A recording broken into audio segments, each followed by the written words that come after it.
Well, Michael, you were cramming a lot in with your 18-footer and skiff sailing, but you were doing the Hobart race each year. I mean, it's sailing was obviously dominating your life, and we could talk about every race, but let's just talk about, I'll take you to 90, the bad race, 98.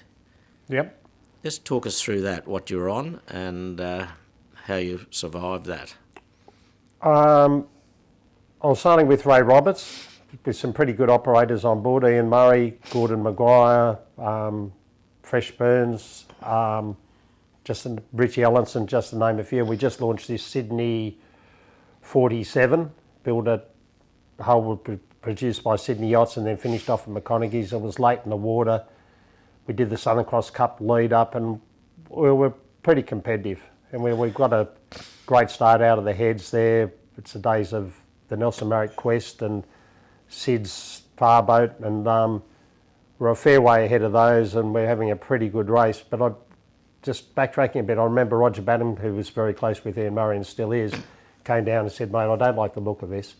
He said, just be aware. He said, things aren't going to plan here. And obviously the modelling and everything was far removed then from what it is now with the technology we have now. And he said, just expect you guys to get a hiding. So we started the race and we're absolutely on fire. And, you know, I was always on the big fella's watch on Ian Murray's watch on that boat. And we had our default thing. We said, look, when the breeze gets round to like 002, almost north, we're going to be the first boat on the other jibe because that's the start of the trend there. So we got through the jibe and it was starting to get fresh and we hung onto it and huge amount of current out there, pushing us north to south. And then we could just see we're dropping Quest off and Sid off on the horizon, you know, like miles behind, like where we're just absolutely sending the boat. Adrian Carlin was navigating for us that year. I forgot about Adrian. And it just started getting fresher and fresher and fresher. And we changed chutes and we probably shouldn't have had to shoot up and we're pushing hard, Gordon's steering. And it's night time by this stage and there was a bit of radio action. I think Louis had lost a guy over the side. You know, there was a little radio chatter. It was starting to get quite fresh, even though the breeze was still northwest at this stage. And then all of a sudden we hear this bang and the boat goes into this massive windward skate, Chinese jibes essentially, lays flat, rudder's gone. At the same time, we're all hooked on down the back of the boat, all strapped on, and Adrian Carlin's making her way to try to keep the nose out there right when the rudder snapped. And you see the Toyota ad, the guys jumping, oh, what a feeling, jumping up in the air, and the boat, the impact of it, she's airborne, Adrian. And Nick Kingsmill, one of our crew members, managed to jump up and literally on, and visualise it like yesterday, plucked her out of the air. She wasn't clipped on, and got her on deck, and we picked up the pieces. And then I think we were officially the first boat out, no rudder. Tried to get the boat back ourselves. Coast Guard came in to Baton's Bay and got us out of there, and you could just hear all the radio contact there, what was going on and all that. And it was a horrific race for many reasons and all the wrong reasons. But just after that, I won't dwell on it, but you got involved quite heavily in the safety side of the wash-up, didn't you? You know, while every tragedy's compounded on this, we learn from them. And, you know, if there are any upsides, it's hard to find upsides when you've lost good, close friends. We're a lot safer now. And the CYC, to their credit, and I don't think they get enough accolades for that, very much got on the front foot. They had an internal review, which was way ahead of the then New South Wales Coroner John Abernathy's review, and realised there were some shortcomings in what we did, you know, because we hadn't had a wake-up call since the 79 Fastnet, really. Another tragedy, and so unfortunately it seems to be we need events associated with tragedy to sort of get a bit of wake-up call.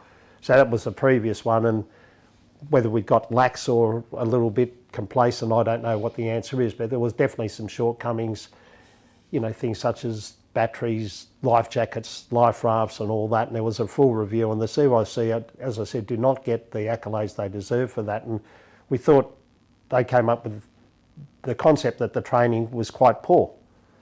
and they introduced what they call safety modules. And the CYC, I got a call from, I think it was Peter Bush at the time, saying, could you get involved? And they'd sold us and present some heavier sailing components, what you know, and Ed had just won that race. So we sat down, did a couple of notes, and then every Thursday night for a couple of months we were up at the High Kingsgate near the Coca-Cola sign up there, because the club wasn't big enough. Where we were to go to Hobart the next year, they'd now said you had to go through X amount of these safety modules. So there was one on heavier sailing. The life raft rule hadn't really been introduced, but use of flares and all that. And so Ed and I were up there talking about heavier sailing, shortcuts, how we, when I say shortcuts, how to change sails, how to look after sails, how to, clip on and all this. And Ed, to his credit, was had a lot of credibility. He'd won that race in a very small boat and handled the conditions perfectly, and I was sort of his wingman. And then that morphed into what we have now, the SSC, the Safety Survival at Sea. And you're an instructor in that now? You're a qualified instructor? Really, so we just use that knowledge and we all move that knowledge over.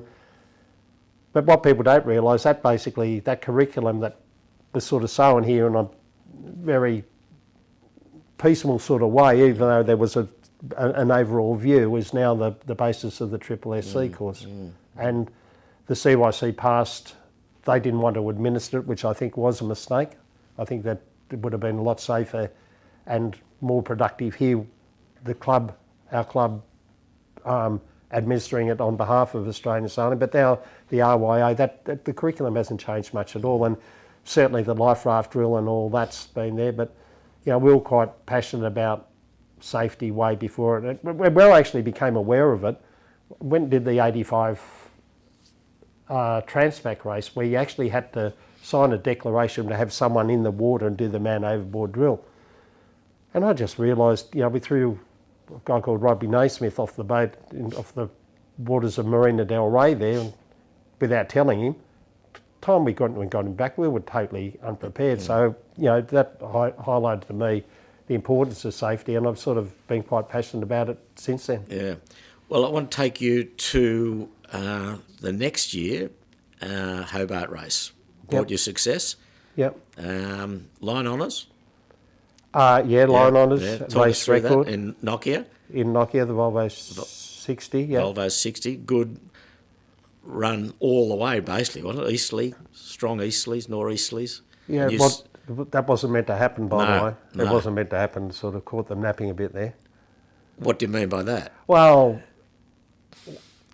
going back a little bit further, we came very close to putting a Volvo 60 around Whitbread, what was then the Whitbread Round the World Race campaign together. We were a long way down the track. We didn't make a big song and dance about it, so we'd been sort of working towards that. So we had a little bit of, understood a little bit about the boats and all that, and it fell over politically at the last moment. Australia hadn't had an entry in the Whitbread at that stage, so the opportunity came. There was meant to be a 2-boat program. I was meant to get the second boat, the original Yamaha, and anyway, one boat came up, and it was a joint venture between the Danes and Australia, and I put some good guys on board, Mothy, Steve Jarvin.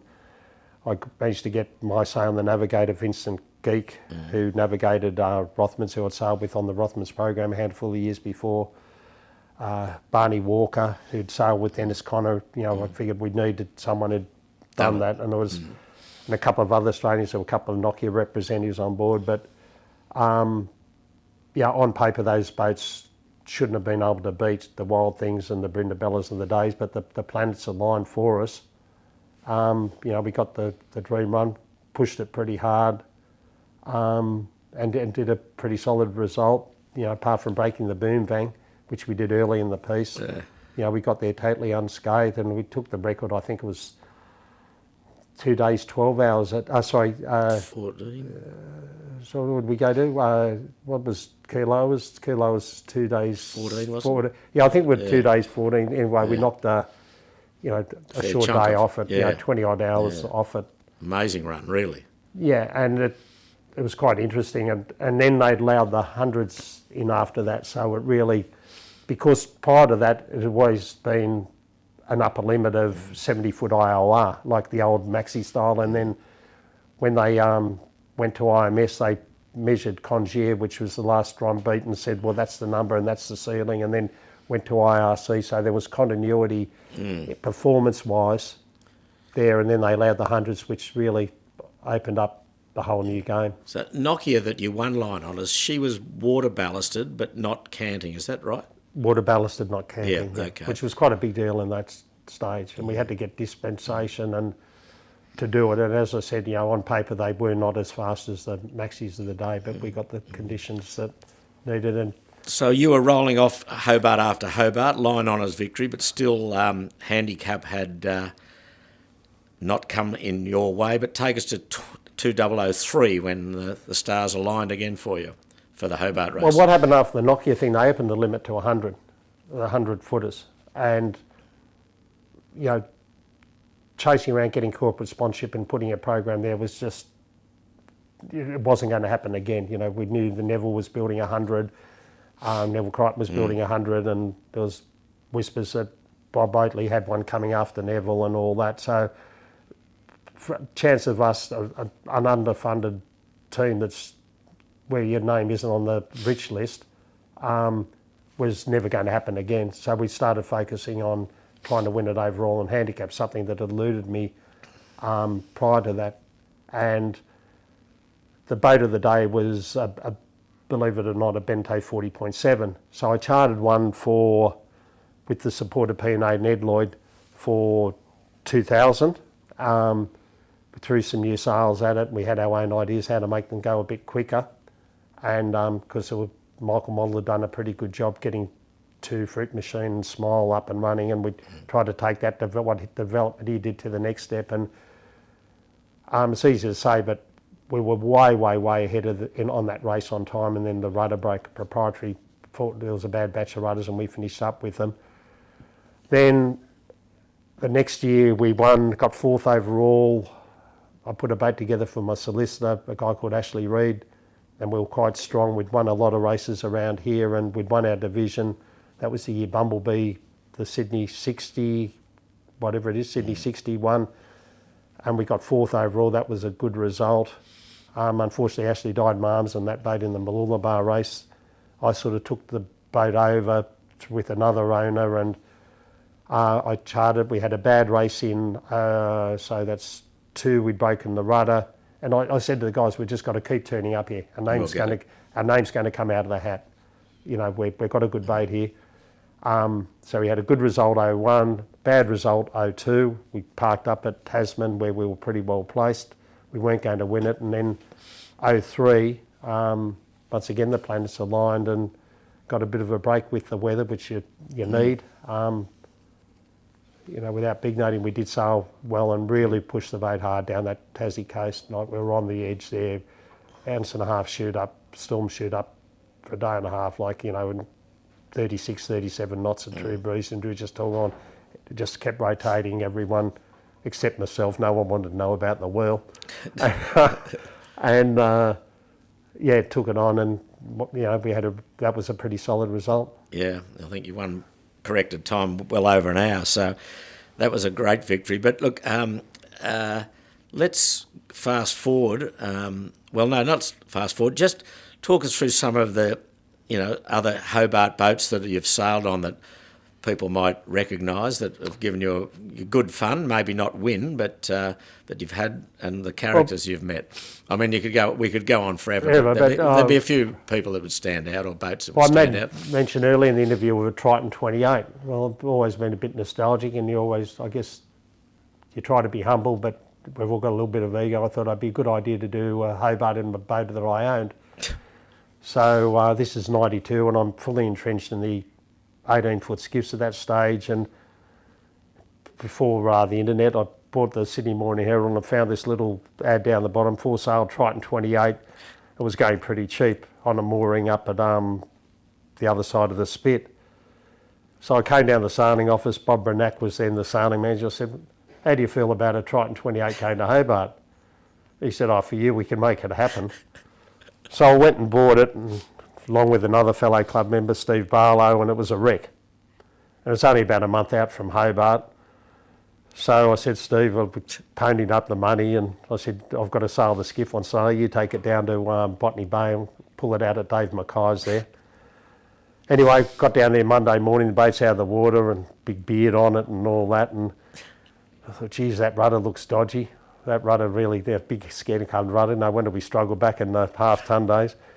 And I had this rush of blood to the head, so I got a diamond saw out and cut the whole rudder and skeg program out and stepped back, and it's about smoko time. And I had another rush of blood. I thought, I'm looking at this massive hole in this bottom of this boat that's got to go to Hobart in a month. I thought, what have I just done? And so I've got this, cut the whole rudder and skeg program out. It's a 4 foot by 3 foot hole. And what am I going to do for a rudder? What was I thinking? You know, so... and we'd written an 18-foot skiff off the previous year, and a Murray boat. I had a whole heap of centreboards left over, and I thought, I'll just bolt an 18-foot skiff centreboard on the back of it. That'll work. And spoke to Mackay, who's a bit of a visionary, Dave Mackay, Australian Yachtsman of the Year, 1969, and he's still celebrating. And I said, what do you think about, I just bolted a rudder on the back of this? He said, well, you've got the reverse counter on the transom, you're going to have to straighten it up, of course. I said, well, he said, get on the bandsaw there and chop up some timber. I've got some nice old timber that's been aging there, and away we go. So I've glassed up the bottom of the boat, doing all the work myself. And then I had another rush of blood to the head. I thought, geez, that rig doesn't look too flash. And I'm sailing with Will Finlay and the 18s, who own Pearl Grey Marine. So I've gone around there. I said, what, have you got any old sections? He said, I've got these Proctor sections. He said, you can have one. So built a new mast for it. Literally started the mast Friday morning. By Saturday morning, we found a masthead crane for it. I've got the rig standing in the boat. Worked all night myself. Gardo stood the mast and made the rigging. The next 24 hours we built and it was a glamour mast. It was perfect. Raked the spreaders back, and it was just a perfect thing. Came up with this Triton 28, bottom all glassed up now, all looking good. Rudder on the back, and I said to Mackay, is that going to be strong enough? He said, well, it has to be strong enough. He said, you've had 3 blokes jumping up and down it trying to, it's an 18-foot skiff centreboard and has a break. And he says, there's going to be less load there, highly technical. He said, you know, if you're nervous about it, he said, just put another layer of glass on the outside. So I did that. And yeah, we got third in our division. That was 1992. So with a guy called Roger Grimes on it. He's talking about characters. Grimesy's turned up. I said, you're right. And those who don't know Grimesy would have been about 68 years old. Another good mentor of mine, Qantas pilot. Turned up with this wet weather gear with DMR on the back, Department of Main Roads. And it was quite funny. People, well, my mates had got wind. Normally about that time, my mates would be saying, what are we going to Hobart on this year? Must have been a sort of before WhatsApp or any of that. Don't answer Spies' call. He wants you to go to Hobart on a 28-footer. Not friendless, absolutely friendless. So we've got this pommy guy who's turned up off the dock. And he said, I'm looking for a ride to Hobart. I said, well, I'll have to be able to take you. Get on here. Get on here, mate, you're on. So Grimesy used to smoke these Gaulois cigarettes, stunk, these French cigarettes, buster hanging out of his mouth. And this pommy guy's got the best looking wet weather gear we'd ever seen at this stage, and about 3 cartons of silk cut cigarettes. So he's crook as Rookwood, he's down for the count off Bondi. So Grimesy's straight into his gear, off comes the DMR gear, and Grimesy's never seen it so good. Straight to this guy's busters, smoking away. So the guy's come good, anyway, he's come good down the Tasmanian coast on us. He said, oh, can I get my gear back, Grimes? He said, oh, you can have mine. He said, what about a cigarette? He gave him a carton of these Gaulois. Yeah. So we got third in division. Billy Ratcliffe beat us in Marara, really well sailed S&S 34, and another good S&S 34, but we gave a good account of ourselves, but you just couldn't do that now. No. Well, let's roll forward quickly. You're now, well, just recently, less than a week ago, you've won the inaugural Southport to Mackay race, ocean race. Yep. Long race. 520 miles. Yeah, in a two-hander. You're now going two-handed, and that for Hobart, this year's Rolex race, two-handed. Made a big commitment. In Katwinchar, the boat was launched in 1901? 4. 1904. Yep. Right, so it's an old boat, but it's been beautifully restored by yourself under your guidance at Maritimo. Well, more under the principal, Bill Barry Connors. I came in at the end of the Bill program. supporting the program. Yeah, Bill's so, great. Just quickly, talk us about two-handed sailing. I mean, you've been fully crewed up till, a couple of months ago. You did the Gold Coast race, Noakes Gold Coast race two-handed in Katwinchar. And they carried on to Mackay, and now you bring it back for the Rolex Hobart race. Yep, different discipline. Didn't realise, was quite confident in our own abilities, Peter Verkergus and myself, my offsider, and just realised how little we knew, and how good the guys out of this club are doing it. Rupert Henry, the bar's high. We thought we'd slot in there or thereabouts, but it appears that we have sort of slotted in with some sort of respectability, but we've got a lot to learn. Different discipline, how you handle the sleep, how you handle the meals. You've got to be a lot more regimented, a lot more that, and we're learning all the time. Obviously I'm not getting any younger myself. You've got to manage the sleep, got to, curb your enthusiasm. Not every sail change happens like that. You've got to plan things ahead. The navigation, where I've always relied on a good navigator that I can liaise with and come up with the tactical decisions, or But now you've got to do it yourself. And we'll get stronger. Different and stronger. mindset, absolutely. A different mindset, and probably one of the better things I've done, to be honest, Peter. It's early days, but so as I said earlier, 46 Hobart races under your belt. Will we get to 50? well, God willing, I mean, hopefully, we're obviously slowing down a bit, and it is getting harder and harder, but keep going while we can. So you've got a lot on your plate. You're an IRC measurer, you're a safety inspector, you're an ORC measurer, you're on the race committee at Hamilton Island. You have been for many years. You've 28 years I've been a handicapper there. So you'd have to say sailing's pretty important in your life. Oh, it's a huge part of it. Every part of every day. There's not something that phone's not ringing and all that. So. Well, that's great, isn't it? That's great. And you're living on the Gold Coast these days? Yeah, I live at Sanctuary Cove, moved there 2011. Great. Which is great. Well, Spiesy, it's great. I mean, I've known you for a long while. We've got some good memories. I hope you'll always call in at Wineglass Bay on your way home from Hobart. Well, it's given. It's mandatory, isn't it? It is, yeah, it's absolutely given. We hope for good times there again.